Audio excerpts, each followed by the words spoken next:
shall we talk about motherhood in patriarchy? Because motherhood is mandatory. And because motherhood is mandatory, motherhood is actually at the root of women's oppression, right? Motherhood should not be a struggle, the struggle that it is right now, but it actually is. And motherhood is a struggle because of patriarchy. The thing is that gestating and giving birth to another human being should have been only this potential biological function of the female body that was designed by nature to perpetuate the species. But the reality is that women have their reproductive labor exploited by men in patriarchal systems. And so, getting to my main points here, according to Gerda Lerner in The Creation of Patriarchy, the first human communities in prehistory consisted of women and their children, with men scattered around. Women got together because humans developed big brains at the same time that humans, Homo sapiens, developed the ability to walk upright.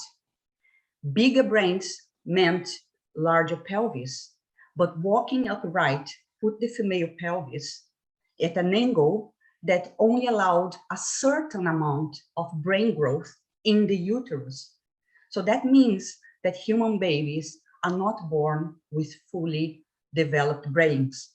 An example could be that a baby monkey is born, and immediately, like minutes after being born, the baby monkey can grab and hold on to mommy, and mommy has free hands even to climb up trees. Human babies can't grab, they are born quite helpless. So because of that, women prepared for the arrival of a baby in the past by making pottery to collect and preserve food when the baby would be born and would breastfeed. Women invented baby slings to carry their helpless babies. When climate changes occurred and food was scarce, women observed the growth of the plants and experimented on burying seeds on purpose, creating agriculture to have food available for them and for their growing children. Because women's reproductive labor, it's not only to gestate and give birth.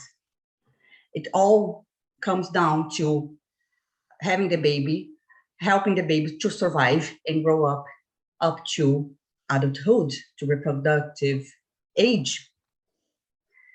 And women create, well, according to Evelyn Reed in The Myth of Women's Inferiority, all the fundamental technology used later in human history that made way to the creation of civilizations was created by women living in their prehistoric communities.